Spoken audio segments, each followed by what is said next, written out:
Tonight on Up to Speed with Trip Simpson, President Donald Trump boots Ukrainian President Vladimir Zelenskyy out of the White House like Uncle Phil booting DJ Jazzy Jeff.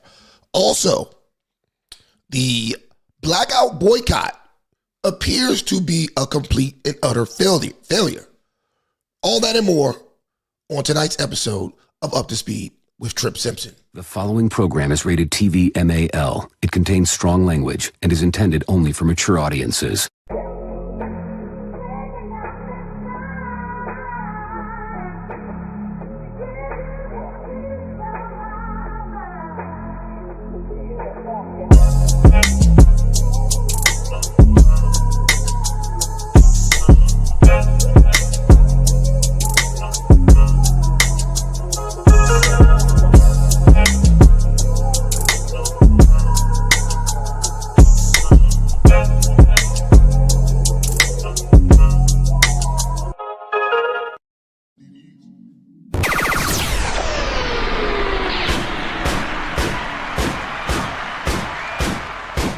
All right, ladies and gentlemen, welcome back to another episode of Up to Speed Trip Simpson. I believe this is episode number 114. That's right. And before we get this live stream started tonight, first and foremost, you know we got to handle business. Let's get it. Family moving up in the business. I know you're going to look after family. What family you talking about, Ice? Fuck, I look invisible, nigga. Right, I am not invisible, so do me a favor. If you're watching live on YouTube, live on Facebook, X, or Instagram, hit that like button, hit that share button for me.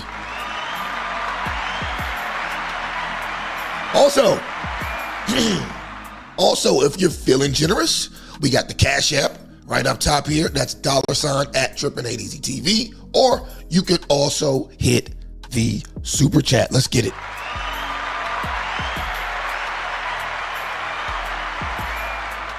Let's get it. All right, man. So I got a few topics I want to talk about tonight. First up, we got this big news coming out of the White House today.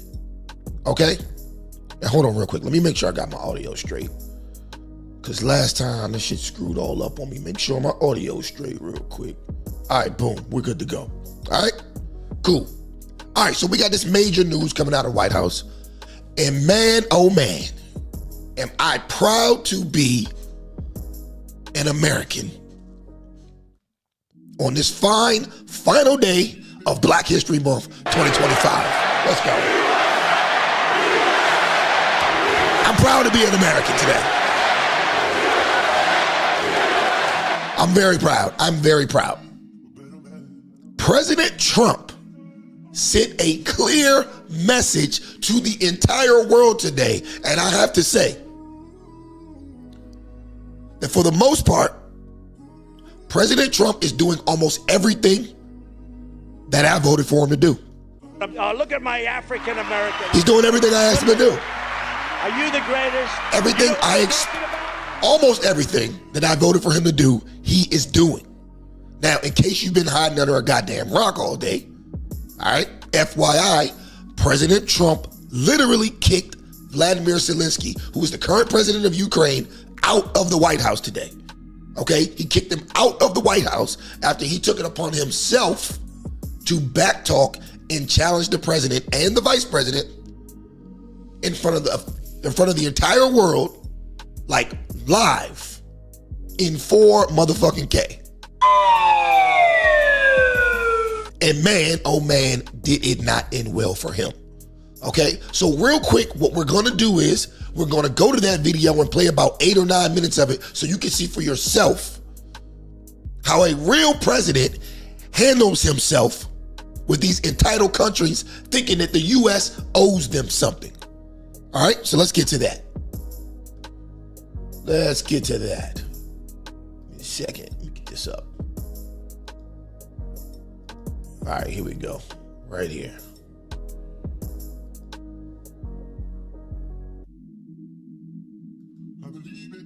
Now, y'all watch President Trump, man.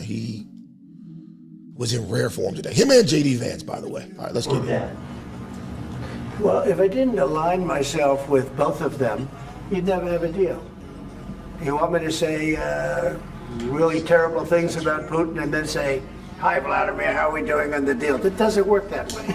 I'm not aligned with Putin. I'm not aligned with anybody. I'm aligned with the United States of America and for the good of the world. I'm aligned with the world, and I want to get this thing over with. You see the hatred he's got for Putin. It's very tough for me to make a deal with that kind of hate. He's got tremendous hatred, and I understand that, but I can tell you the other side isn't exactly in love with, him either. So it's not a question of alignment. I'm aligned with the world. I want to get the thing set. I'm aligned with Europe. Now here we see President Trump trying to be diplomatic and explaining to people he's not aligned with anybody. He wants peace. He's trying to do his best job so that so World War III doesn't spark off and people start blowing each other off the map. Because this conflict does very well much have the potential to do that. Now, I know y'all not used to seeing somebody put people in their place like this, but this is what a real president does, okay? A real president doesn't stand up in the Oval Office barely being able to speak with a goddamn diaper on. We had 4 years of that already, and what did that do? It got Zelenskyy rich because we gave this motherfucker damn near $500 billion for a war that he cannot win. All right, so let's get it. I want to see if we can get this thing done. You want me to be tough? I could be tougher than any human being you've ever seen. I'd be so tough. But you're never going to get a deal that way, so that's the way it goes. All right, one more question. Hey, I would respond to this. So look, for 4 years in the United States of America, we had a president who stood up at press conferences and talked tough about Vladimir Putin, and then Putin invaded Ukraine and destroyed a significant chunk of the country. The path to peace and the path to prosperity is maybe engaging in diplomacy. We tried the pathway of Joe Biden of thumping our chest and pretending that the President of the United States' words mattered more than the President of the United States' actions. What makes America a good country is America engaging in diplomacy. That's what President Trump is doing. Can I ask you? Sure. Yeah? Yeah. Okay. So now here's where things start to take a turn. Here's where Zelenskyy gets a little too big for his britches. Here's where it happens, right here. he occupied our parts, big parts of Ukraine, parts of East and Crimea. So he occupied it on 2014. So during a lot of years, I'm not speaking about just Biden, but those time was Obama, then President Obama, then President Trump, then President Biden, now President Trump, and God bless, now President Trump will stop him. But during 2014, nobody stopped him. He just occupied and took.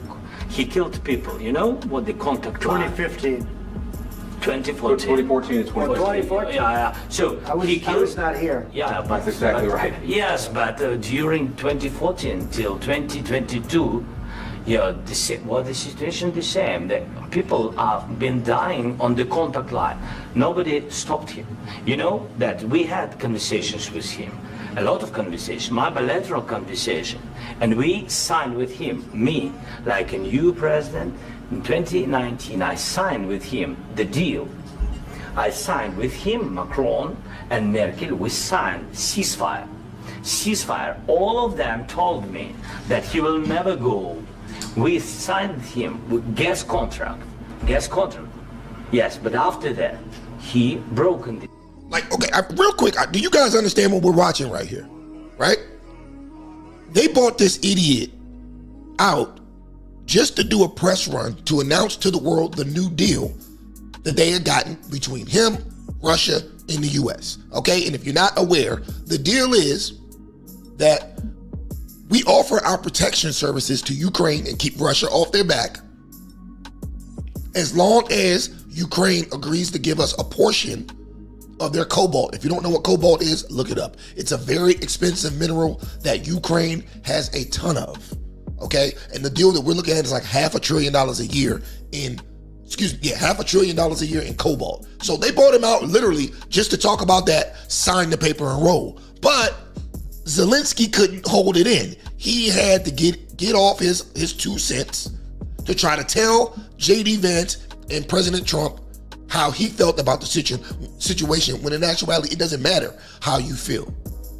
It doesn't matter how you feel because you don't hold the cards in this situation. We hold the cards. And they're going to explain that to him in a few.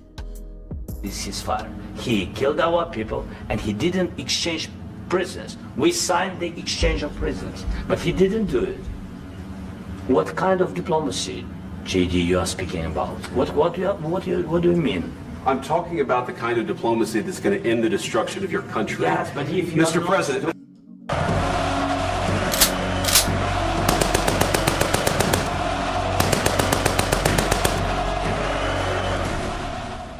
Boom! I'm talking about the kind of diplomacy that's going to end the destruction of your country. Mr. Zelenskyy wants to talk about what's fair and who did this and who did that. Sir, you don't have the clout to discuss fairness. Okay? We're trying to keep you alive. And you want to talk about what's fair. You don't have the money, you don't have the manpower, and you don't have the guns to discuss fairness with Putin or fairness with the United States of America. That's his problem. He doesn't realize it, NATO doesn't realize it, and most of you liberals out here don't realize it. The United States is not here to be the attack dog for the rest of the goddamn free world. We're not here for that.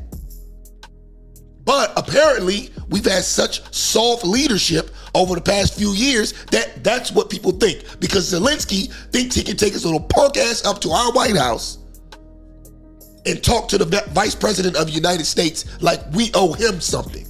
We don't owe you shit. We've already given you $500 billion. Mr. President, with respect, I think it's disrespectful for you to come into the Oval Office and try to litigate this in front of the American media. Right now, you guys are going around and forcing conscripts to the front lines because you have manpower problems. You should be thanking the President for trying to bring an end to this conflict. Have you ever been to Ukraine? Did you say what problems we have? I have been to. Count once. I've actually watched and seen the stories, and I know what happens is you bring them on a propaganda tour, Mr. President. Do you disagree that you've had problems like bringing people into your military? And do you think that it's respectful to come to the Oval Office of the United States of America and attack the administration that is trying to prevent the destruction of your country? A lot of questions. Let's start from the beginning. Sure. First of all, Right there. That's when you shut up and get back in line. But nope. during the war, everybody has problems. Even you, but you have nice ocean and don't feel now, but you will feel it in the future. God bless. You don't know that. God bless. God bless. You will not have a war. Don't tell us what we're going to feel. We're trying to solve a problem. Don't tell us.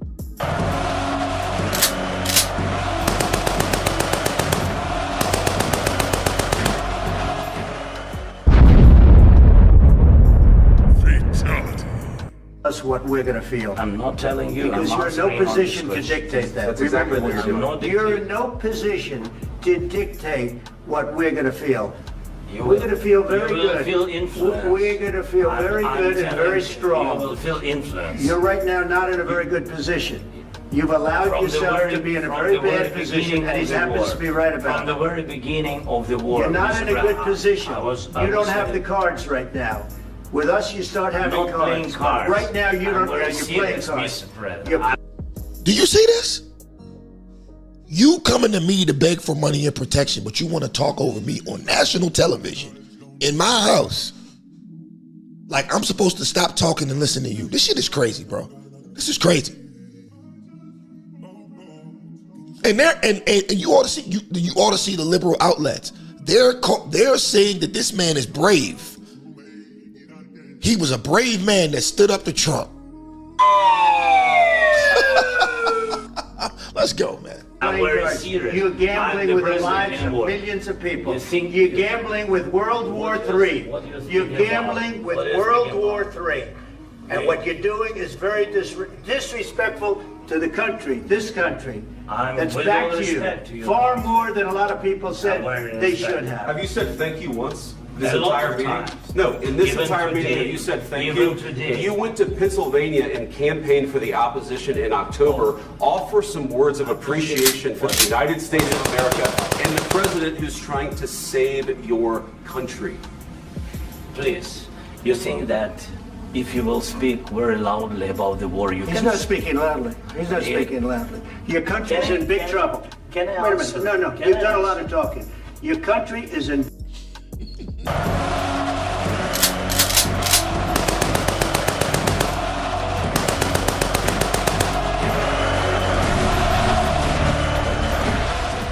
Cooking his ass. Let's go. big trouble. I know. You're not I winning. know. You're not winning this. I... You have a damn We- good chance of we are coming out staying- okay because of Mr. us. President, we are staying in our country, staying strong from the very beginning of the war. We've been alone, and we are thankful. I said thanks You haven't in been this alone. cabinet. You and haven't not been only alone. in this We cabinet. gave you, through I this said stupid thank- president, $350 billion.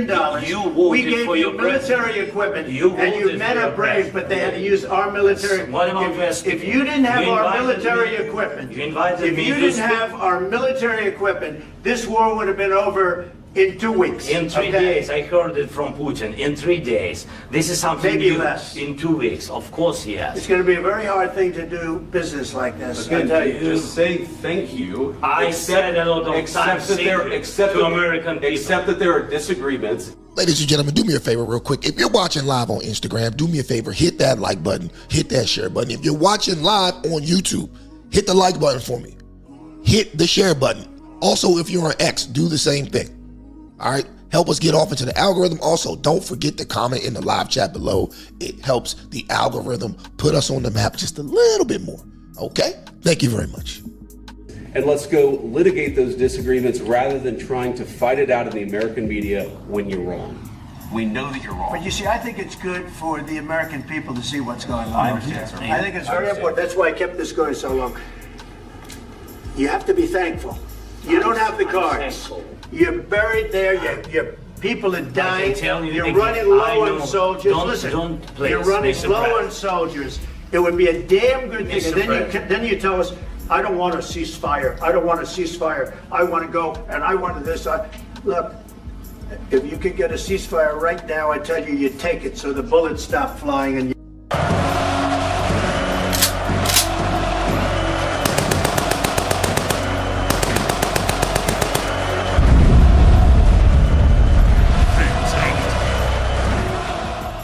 He's trying to tell this man, shut your mouth and be thankful. But he keeps talking.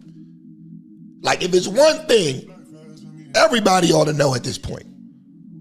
The last thing you want to do is try to overtalk President Trump, especially when you're not on his level, especially when you need him. You're not going to overtalk this man. This man is literally putting his country in jeopardy right now. Putin is sitting back licking his chops. Because if Zelenskyy can't fix this situation, it's over. It's over. If Zelenskyy can't reconcile this shit with Trump, it is over. Because Trump already talked, like, you got nothing without us. We hold the cards. All he literally had to do was come sign the Cobalt agreement. Boom. You're good to go. Russia's off your ass. Ceasefire. Your men stop getting slaughtered. And you can live your life. But no. your men stop getting killed. Of course, we want to stop the war. But you're I saying said- you don't want a ceasefire. But I said to you, I want a with ceasefire. guarantees. Because you'll get a ceasefire faster than an agreement. Ask our people about ceasefire, what they think. That wasn't It doesn't with matter me. for you what- That what wasn't this with me. means. It That was with wasn't a guy named Biden who was not a smart person. This That is was your, with, this that was is with your Obama. president. It was your president. Excuse me. That was with Obama, who gave you sheets, and I gave you javelins. Yes. I gave you the javelins to take out all those tanks. Obama gave you sheets. In fact, the statement is Obama gave sheets and Trump gave javelins. You got to be more thankful. Because let me tell you, you don't have the cards. With us, you have the cards. But without us, you don't have any cards. One more question to Mr. Vice President. I'm sorry. It's going to be a tough deal to make. Because the attitudes have to change. What if Russia breaks ceasefire? What if Russia breaks peace talks? What do you do then? I understand that it's a heated conversation right now. What are you saying? She's asking, what if Russia breaks the ceasefire? Well, what if anything? What if a bomb drops on your head right now? Okay? What if they broke it? I don't know. They broke it with Biden because Biden, they didn't respect him. They didn't respect Obama. They respect me. Let me tell you, Putin went through a hell of a lot with me. He went through a phony witch hunt where they used him and Russia. Russia. You ever hear of that deal? That was a phony Hunter Biden, Joe Biden scam. Hillary Clinton, Shifty Adam Schiff. It was a Democrat scam. And he had to go through that. And he did go through it. We didn't end up in a war. And he went through it. He was accused of all that stuff. He had nothing to do with it. It came out of Hunter Biden's bathroom. It came out of Hunter Biden's bedroom. It was disgusting. And then they said, oh, the laptop from hell was made by Russia. The 51 agents. The whole thing was a scam. And he had to put up with that. He was being accused of all that stuff. All I can say is this. He might have broken deals with Obama and Bush, and he might have broken them with Biden. He did, maybe. Maybe he didn't. I don't know what happened. But he didn't break them with me. He wants to make a deal. I don't know if he can make a deal. The problem is, I've empowered you to be a tough guy. And I don't think you'd be a tough guy without the United States. And your people...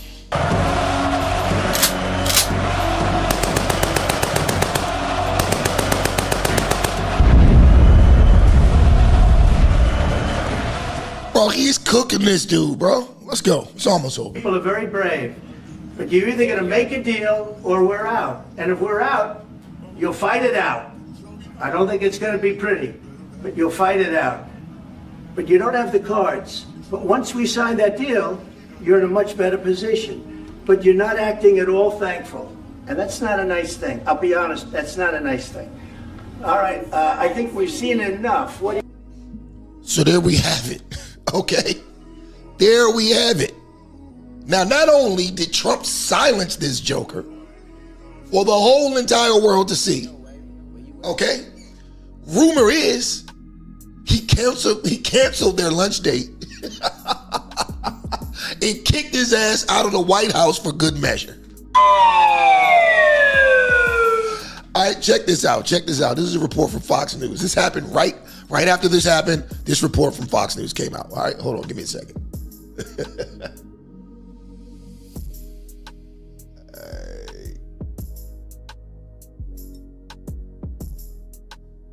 Here we go.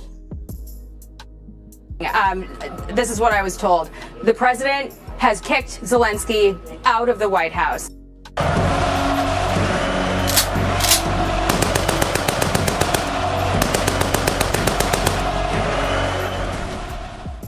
His delegation right now is telling him that he's got to go home. The president felt disrespected. Officials in the room felt that beyond the language barrier that we've heard some discussion about, Zelenskyy's body language, shrugging and eye rolling, was ungrateful, disrespectful, and the president feels that Zelenskyy is not ready for peace and he can come back when he's ready to talk about peace, but he's not in that position right now, and Zelenskyy is being told he's got to go. The lunch that they were supposed to have is sitting right outside the hallway, and the press staffers are going to be eating that lunch. This is really pretty incredible. We see the SUV, Zelenskyy's SUV. If you look to your left, you're going to see. Kick his ass up out of there.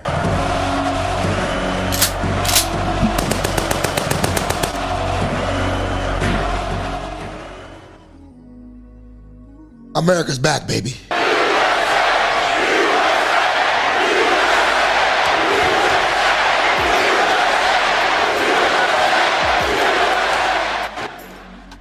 Let's go, man. Yeah, let's watch. Is the deal off? President Zelenskyy, can you tell us what happened?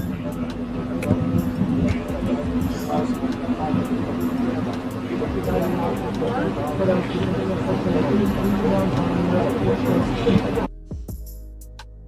right, now, real quick, I want to show you guys real quick what Trump had to say after this. All right, so I'm gonna go to what Trump posted on Truth Social right after this. Classic. All right, let's go. Let's get it. Here's what Trump posted right after that shit.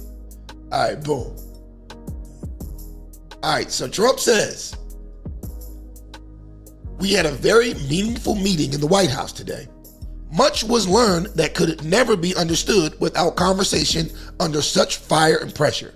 It's amazing what comes out through emotion.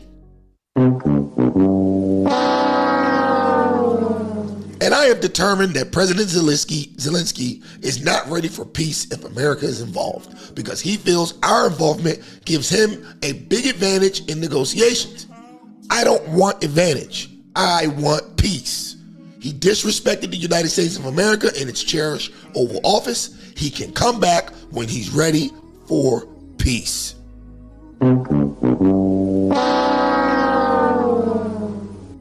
So there it is. There it is. Now, as I stated earlier, this is how a president is supposed to move. Okay? We've already sent these idiots $350 billion for a war they had no chance of winning. And half of that money, might I add, they don't even know where it is. They can't even account for it. So not only are we sending this dude money for a losing war, he's stealing it and pocketing most of it and giving it out to his friends.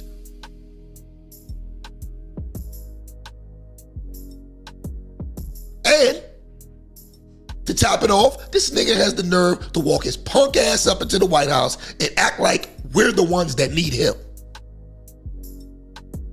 All he had to do was sign the Cobalt deal. All he had to do was sign the deal to ensure that we get our $500 billion back, and in turn, we keep Russia off his ass. And in turn for keeping Russia off his ass, he can keep what's left of his crumbling country. But see, that wasn't good enough for him.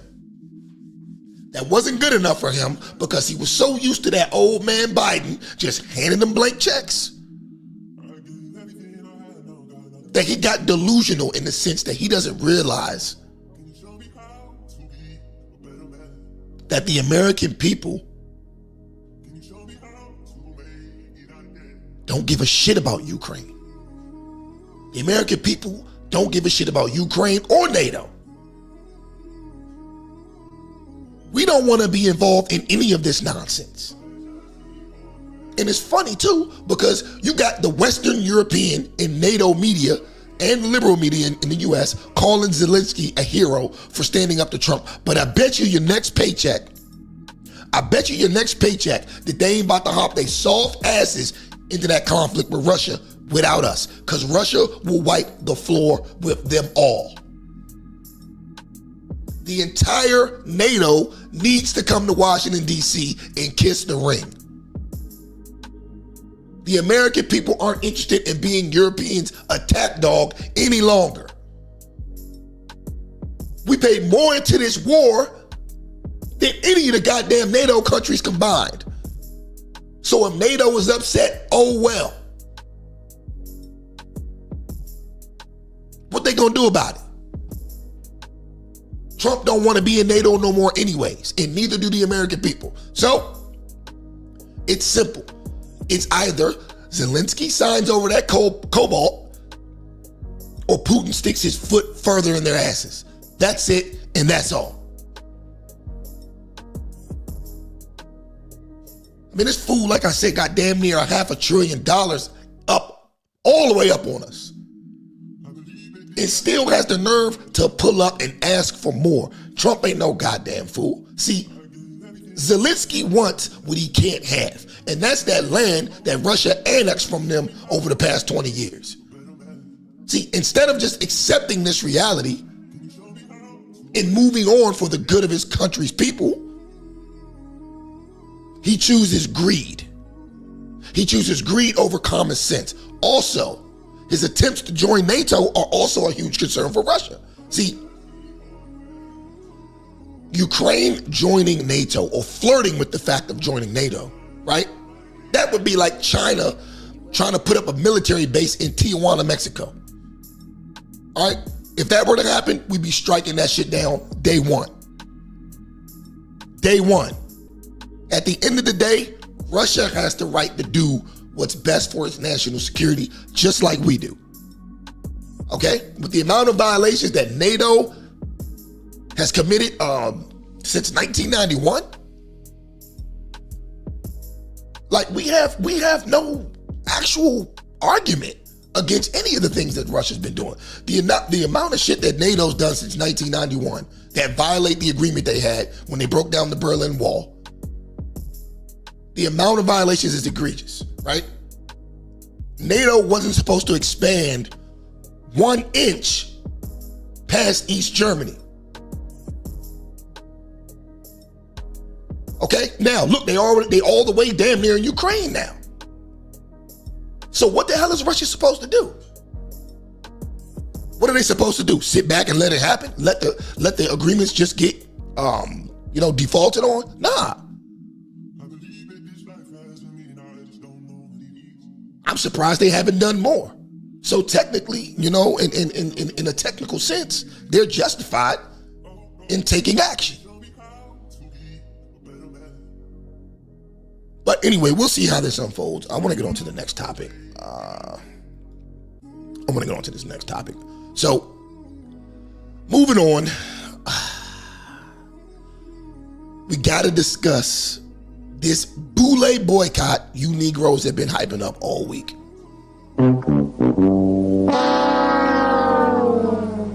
Y'all been hyping this bullshit up all week. And it's just tiring, man, because it's like, damn, here we go again.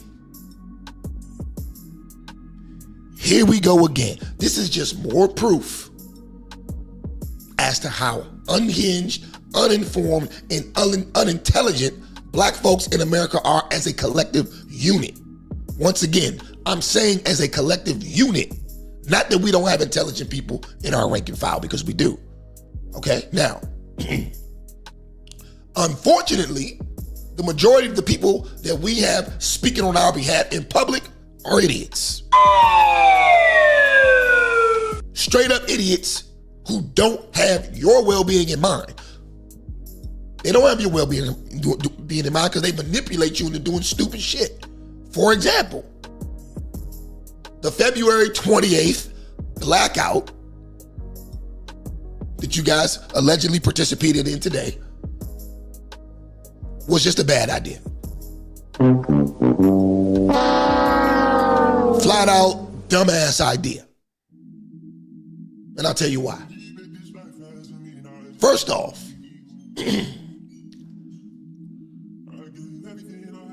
what the hell is one day of not purchasing anything gonna prove to anyone? Okay? Especially since you'll be right back here the next day. Tomorrow's the first of the month. I mean, of all the days you could have picked the boycott, you picked the day before niggas' food stamps get renewed. Niggas been waiting on them food stamps for probably the last week and a half. They can finally go re-up on their groceries, and you picked the day before to tell niggas not to shop. Come on, bro. Stupid idea. Stupid idea. Second, you guys already tried this with the NFL, remember? It didn't work. Kaepernick never got his job back, and you niggas kept watching football. Third of all, I myself was out shopping today at multiple stores. I went to Costco, and guess what? It was niggas everywhere. I went to Target, and guess what? It was bougie niggas everywhere. I went to Walmart, and guess what? It was ratchet niggas everywhere. I even went to the liquor store, and guess what? It was niggas of every shade, class, and creed in that bitch everywhere.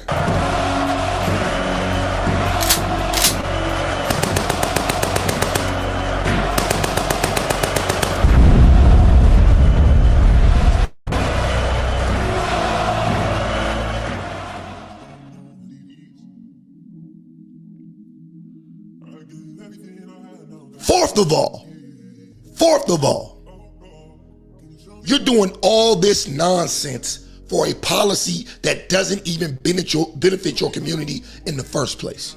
What policy are we talking about? DEI. All of this foolishness is over DEI, and it's crazy because nobody can produce any pure data that shows that DEI is of any relevance or benefit to the black community. In fact, the only studies on DEI that I'm aware of show black folks actually benefit less than 4% from any of these policies. White women and gay white men have shown to take the lion's shares of the benefits from these programs. But once again, they got your black ass out here marching for policies that don't include you. They get to sit back while you dumbass niggas catch all the criticism for advocating for this failed policy. And let's just say, hypothetically, let's just say you get your wish and DEI comes back. Then what, nigga? Then what? You spent all your political and social capital on other people and you're still left with nothing. This is the ass backwards type of thinking. This is the ass backwards type of thinking that I be talking about. But for pointing out the obvious, right? Just for pointing out the obvious, I get called a sellout and a coon. Coons? Well, raccoons trying to get on our back porch, Mama just chasing them off with a broom. Not raccoons, you idiot, niggas. So I want to break this down to y'all real quick, right? You see, my lived experiences and the experiences of my family give me my outlook on DEI, okay? Nobody, especially the men in my family, right, ever looked for a handout. I come from a long line of hardworking men who pride themselves on success and taking care of their goddamn families. So that DEI shit never crosses my mind. You want something? You work hard and you go get it. That's pretty much the key to life. For example, right? I'm gonna use both my grandfathers, for example, and I hate to lecture you guys, but I gotta say this shit. All right, so first, let's talk about my mother's father, Grandpa Jackson, okay? My mother's father was born in rural Georgia, okay? Rural Georgia. He was born in the 1920s, okay? He was raised by his grandfather, who was a successful business owner, but his grandfather died when he turned 12. He had nowhere to go. Nowhere to go, right? So, a white family ended up taking him in. Of course, he had to work to earn his keep around there, but he worked, earned his keep, and went to school up until he was like 17 years old. And then he dipped out and went to the Army. He went to the Army for 20 years. He married my grandmother, started a family with 4 kids, retired from the Army, started working for Metro in DC, worked there 20 years, retired. 2 wonderful retirements, 4 kids who are all successful. Let's go to my grandfather Brooks. He grew up in rural Virginia in the 1930s. He was born in the 30s. Like 1930, 1931, something like that. Or 32. But anyway, you can imagine what that time frame was like in rural Virginia. Okay? He worked hard in rural Virginia, got good grades in school, right? And then he ended up getting a job at NSA, the National Security Agency or whatever, right? To this day, we none of us know what he did. He can never talk about what he did. But he worked there. He also worked at the grocery store at night part-time. He also had a successful landscaping business. And what he also did was, which was smart, he bought up all the property in and around the area that he grew up in Virginia. So he took the money that he made in DC and he bought up all the shit in the area of Virginia that he grew up in. Now, to this day, that property is worth a lot of money. And guess what? When he died, he left it to us. He left the legacy off to his children. All right, this is two examples of two black men who grew up in what most would argue are the worst circumstances to grow up from in America, and they made it without complaining. They didn't need DEI. They put their mind to what they wanted to do. They worked hard. They kept their faith, and they centered that around their families, and that's why they both were able to have great lives for themselves. And their children were all successful and had made great lives for their children. Now I'm successful in my own right, and I give a great life to my children. That's what it's all about. That's the key to a successful community. Families headed by strong, determined men. Not these baby mamas and the punk ass kids that they produce.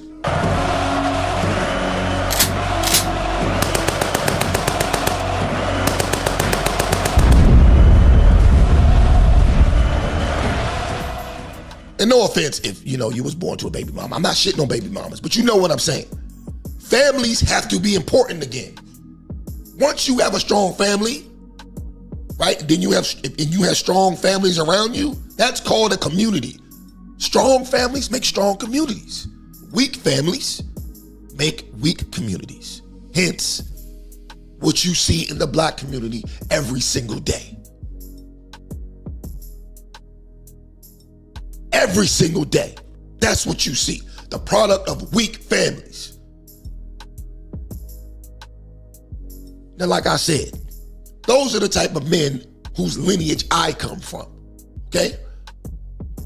So if they can make it off a high school diploma and work hard in the rural South in the 20s and 30s and end up being successful men who raise successful children and grandchildren, then it's no excuse for any of you Negroes today. Matter of fact, I got some homies, right? And matter of fact, they family for real. They're basically my family, right? So my pops was best friends with their dads, and their dads were brothers, right? They grew up together. Now I'm best friends with the sons, and we grew up together, right? Anyway, their grandfather had an 8th grade education, 8th grade. Ended up moving to DC from North Carolina, stacked his bread, ended up being one of the biggest business owners in DC in the 70s, 80s, and 90s. And to this day, the business is still thriving. My homie took over the business, deaths happened in the family, so now my homie's running everything. So yeah, it ain't no excuses out here for you niggas, man. Especially if you live in DC. There's nothing but opportunity and government programs for niggas in DC. All you gotta do is apply yourself. The goddamn meter maids in DC are busting out $100 grand a year, easy. Easy. And to make it even crazier, they don't even test niggas for weed no more. They don't even test you can smoke your weed. What's the excuse? What's the excuse? Put your mind to something, do the research, make a plan, set goals, and follow through. That's the formula. That's the formula to everything that you could ever do in life. If you want to succeed and you follow that formula, you'll be the best at what you do, no doubt. You will be the best at what you do. All right, so let's move on. It's getting late. I told myself I only want to do an hour today. Let's go to this Charleston White situation, all right? Charleston White and Gilly the Kid. Now, this has been going on for quite some time. I think it started when Charleston White called out Gilly the Kid for calling a young rapper a snitch, right? If you're not familiar with that situation, Charleston White thought it was corny of Gilly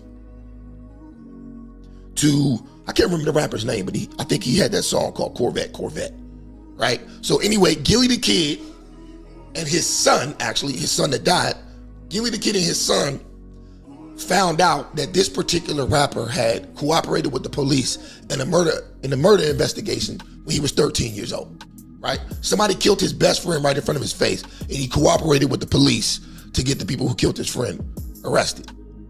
Gilly the Kid and his son then harassed this dude about that and basically ended his career. Ended his career for some shit he did when he was 13. Because he was unfortunate enough to see his best friend get murdered. And his mom, took him to the police station and he told what he could tell. But Gilly the Kid, along with his recently deceased son, exposed this boy for cooperating with the police. Now, ironically enough, Gilly's son ended up tragically losing his life. And we don't wish that on nobody. All right. And Charleston White has some not so flattering words to say about it. Now, granted, Charleston might have went too far, but it's kind of like karma because Gilly and his kid had no compassion for what that young boy went through losing his best friend who was killed at 13. They had no compassion. They called him a snitch and he lost his career. So I kind of understand what Charleston White's point is. Anyways, Charleston White ended up apologizing to Gilly, and Gilly didn't accept it, right? So recently, Charleston was asked about it on the Say Cheese Network. That's the network that he's always on. He probably pops up there 2-3 times a month and does great interviews. But anyway, shout out to Say Cheese TV. We're going to pull up that interview real quick, and then we'll give some commentary on it when it's done. All right, give me a second.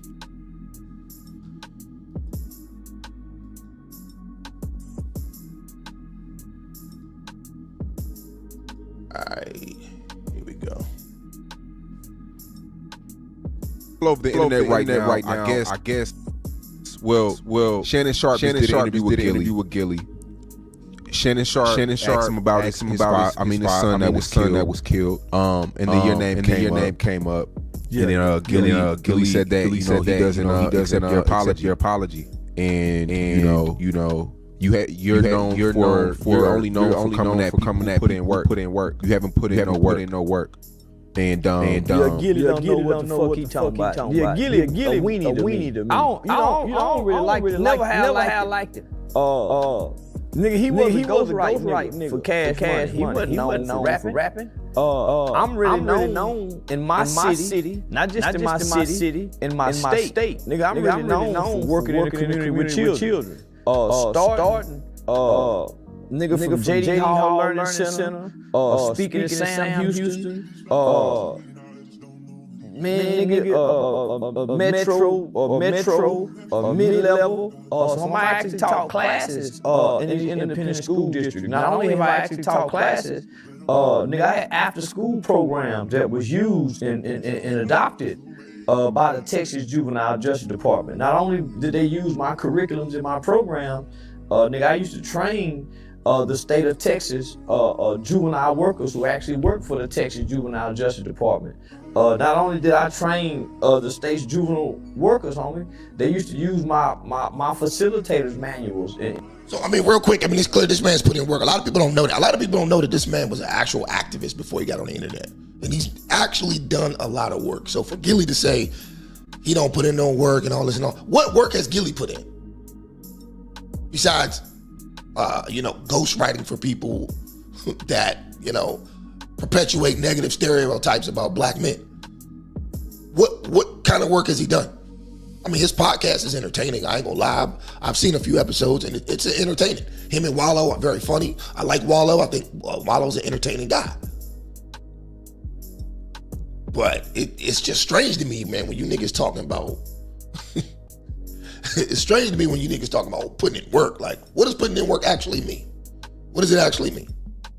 in curriculum to train county probation departments. My organization, Hyped About Hype, Youth Outreach, and HYPE is an acronym for helping young people excel, for several years was highly recommended to all 254 counties throughout the state of Texas by the Texas Justice Juvenile Department. So for him to say, I'm not known for anything, I'm not known for anything for rapping and entertainment. But nigga, prior to coming to the internet, nigga, I'm known as the frustrated, angry community nigga who fought not just with the gangbanging niggas. Nigga, I fought the police when I thought the police was wrong. I would go downtown. Niggas, at least for 2 years straight, nigga, I was at every city council meeting, speaking and advocating for issues in the black community. For what, three years straight at Eastfield Police Training Academy. Homie, I would train the United States Department of Homeland Security Human Trafficking Division, the first responders that were dealing with human trafficking. So I did that for 3 years straight. Nigga, I've worked with over 50, I've literally worked with over 50 U.S. congressional members, from Ted Cruz to Senator Mark Rubio, John Cornyn. So nigga, I done worked with over 50 U.S. congressional members to get a juvenile life without parole abolished in this country. I've been on the front page of the American Bar Association Journal.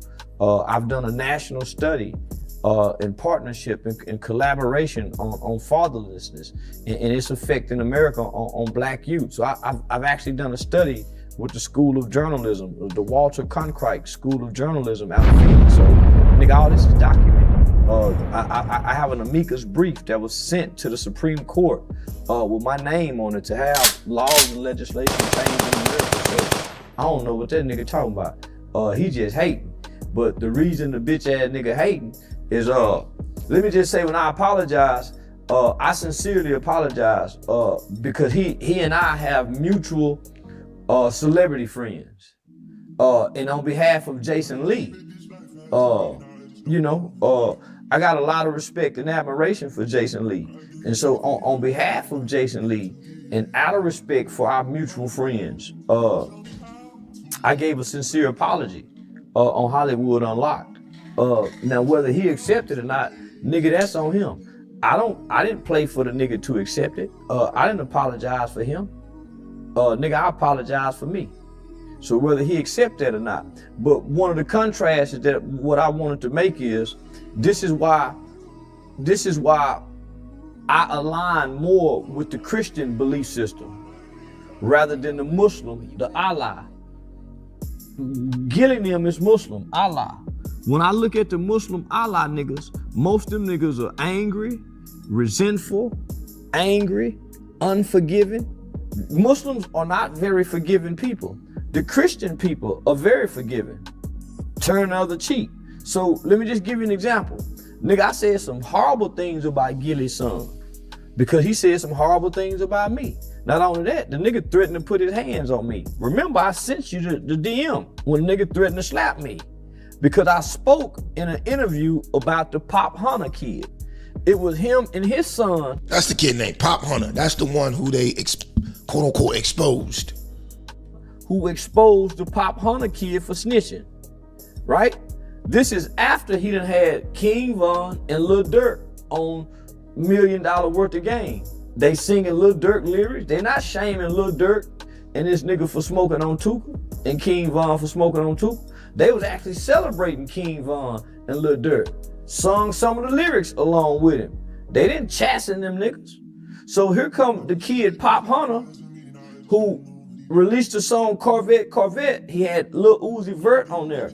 It was Gilly and his son who came out and said, hey, this guy is a snitch. He snitched when he was 14 years old on a murder with his mama. I'm saying, goddamn, nigga, you gonna put the street codes and the no snitching down on a nigga when he a kid with his mama? This was Gilly and them doing this. So when I spoke out about it on your Say Cheese TV interview, that nigga jumped in my DM and said, do you got a problem, Goofy? When I see you, I'm gonna slap you. So I'm like, this nigga threatened to put his hands on me? Nigga, you got me up, nigga. So that's where the beef started. I never knew who he was. I never knew nothing about Gilly the Kid or Gilly the King, whatever he called himself. I never knew he existed until then. He done that interview. So I'm saying, how can you niggas just celebrate and upholding the gangster culture? I came out attacking and trying to shame the gangster culture and got a lot of pushback from guys like Gilly the Kid, Steven Jackson. I got a lot of pushback because they went with the King Von smoking on Tuka, and I'm saying, man, I done talked to Tuka mama. I done met Tuka mama. So that's where the clash come from. So when his son died, nigga, from what I understand, his son was a street nigga playing street. From what I understand, nigga, his son was a street nigga playing street. So, you know, that's what come with the streets. So I said some horrible things about that nigga son.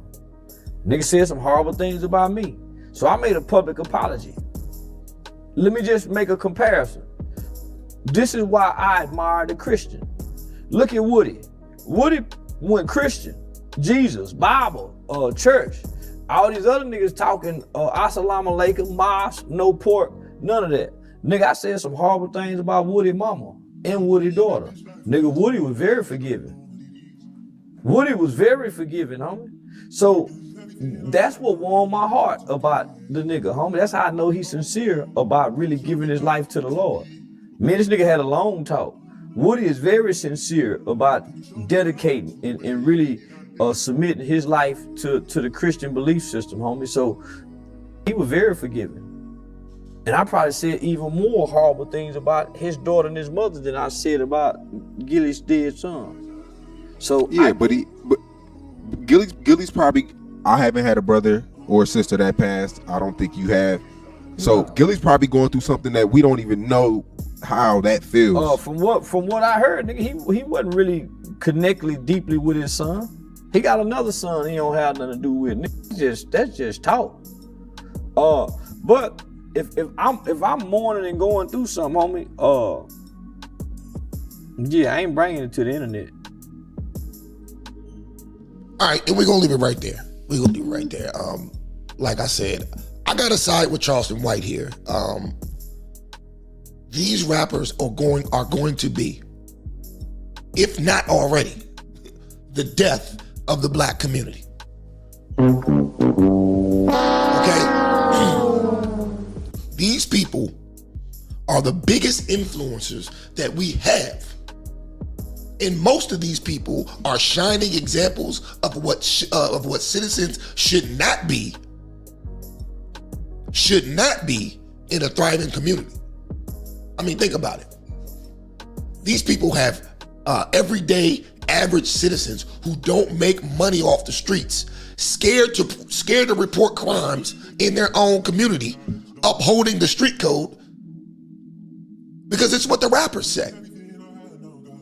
Right? So you got these people who aren't street people, scared to report crimes in their own community, but then want to cry about the police not solving anything. It's the craziest shit ever. And that's why I said earlier, as a collective, our mindsets are just incapable of grasping what it takes to be successful community members. We glorify gang culture. We hate the police. We don't believe in the nuclear family. We support the deletion of our own offspring. I mean, the list goes on and on. It goes on and on. Y'all get the point. All right? So, Charleston White with the W over Gilly. Charleston White definitely gets the W over Gilly. And like I said, no need to beat a dead horse. What I want to do is, I would like to open up the phone lines or the link. I got the link in the chat on YouTube. On Twitter, it's in the title. So I'm going to go to a quick commercial break.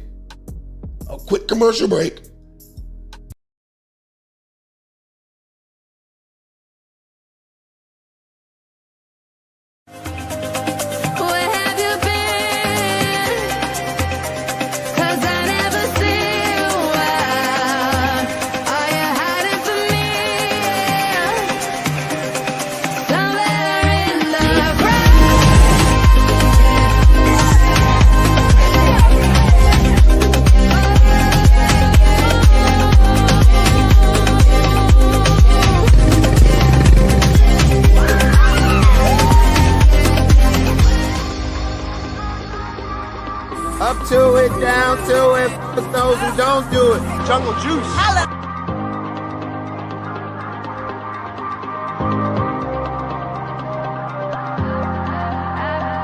I've been everywhere, man, looking for someone. Yeah, yeah, my son so dumb, my son so dumb. Yeah, yeah, yeah.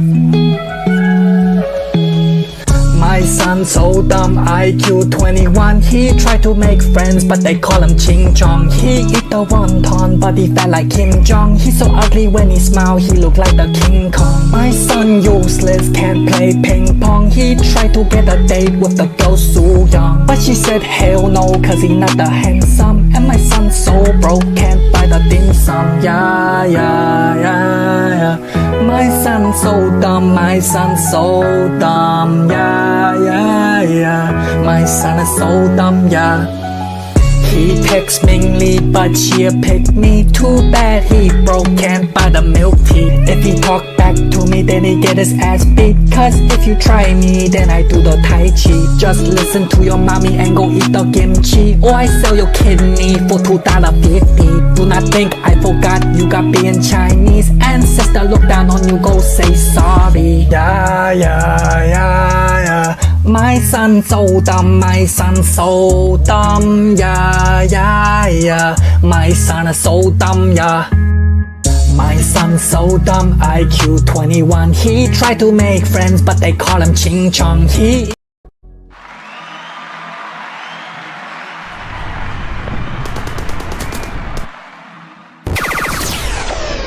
All right. We are back. We are back. We don't have any calls, and that's perfectly fine. We're going to go ahead and get out of here. So always remember, and this is for all those watching on the playback, whether you agree, you disagree, or you're indifferent, do me a favor, leave a comment in the comments section below. Also, don't forget to hit that like button, tap that notification bell, and select all for myself and the rest of the crew here at Trippin' Ain't Easy TV. Peace out. Catch you on the next one.